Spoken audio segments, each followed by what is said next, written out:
കോളോട് കോളാൽ അല്ലടാ കോളിന്റെ കൂട്ടം പറഞ്ഞപ്പോളാ ഇന്നലെ അനക്ക് വിളിച്ചിട്ട് കിട്ടിയാനല്ലേ എവിടെയായിരുന്നു ജി? അത് മമ്മൂക്ക വിളിച്ചാണ്. ഏത് മമ്മൂക്ക? നമ്മളെ ഇഷ്ടിയ കമ്പനിയൊക്കെ നടത്തണ ആ മമ്മൂക്ക? അയ്യേ അതല്ല, നമ്മുടെ മെഗാസ്റ്റാർ മമ്മൂട്ടി. എന്തിന്? അമ്പടെ പ്രശ്നം നടക്കില്ലപ്പോ. അമ്മക്ക് ആ പഴയ തണ്ടല്ലോ അതിനെ പിന്നെ ഇളകിയോ? അതല്ലാന്ന് ഞങ്ങളുടെ സംഘടന അമ്മ അതിന് പ്രശ്നം നടക്കല്ലേ. ആ ആ എങ്ങനെ ഇടപെടുന്നു? എന്ത് പ്രശ്നം ഉണ്ടെങ്കിലും ഞാനാണല്ലോ ഇടപെട്ട് തീർക്കാറ്. അവര് രണ്ടാളും മാറി മാറി ഇങ്ങനെ വിളിക്കും. മോഹൻലാലും മമ്മൂട്ടി ഇങ്ങനെ മാറി മാറി വിളിക്കും. അതാണ് കിട്ടാത്ത ആര് വിളിച്ചാലും. പേട്ടൻ വരുന്നുണ്ട്. എന്റെ തിന്നാണ്ട് കഴിച്ചില്ലാകാലോ. എന്താണാവോ പേട്ടാ, എന്താണ് മകന്റെ ഒക്കെ വർത്താനം? നല്ല വർത്താനം, സുഖാണ്. യുദ്ധം എങ്ങനെ അവനെ ബാധിച്ചിക്കണോ? അല്ലാതെ അവനെന്ത് ബാധിക്കാന്ന്? അവൻ കാരണമാണ് യുദ്ധം നിന്നത്. യുദ്ധം നിൽക്കണോ? എങ്ങനെ? ട്രംപ് ഓനെ നല്ല ക്ലോസ് അല്ലേ? ഇവൻ ഇവിടുന്ന് വിളിച്ചു പറഞ്ഞു.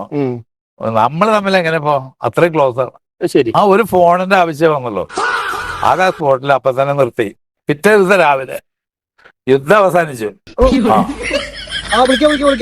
ഞാൻ ചോറല്ല ശ്വേതമേനോന്റെ പ്രശ്നങ്ങൾ. രണ്ട് പന്നികളും നല്ല തള്ളാണല്ലോ. വല്ലതൊക്കെ പിടിച്ചിക്കപ്പ എന്താ ചെയ്യാ?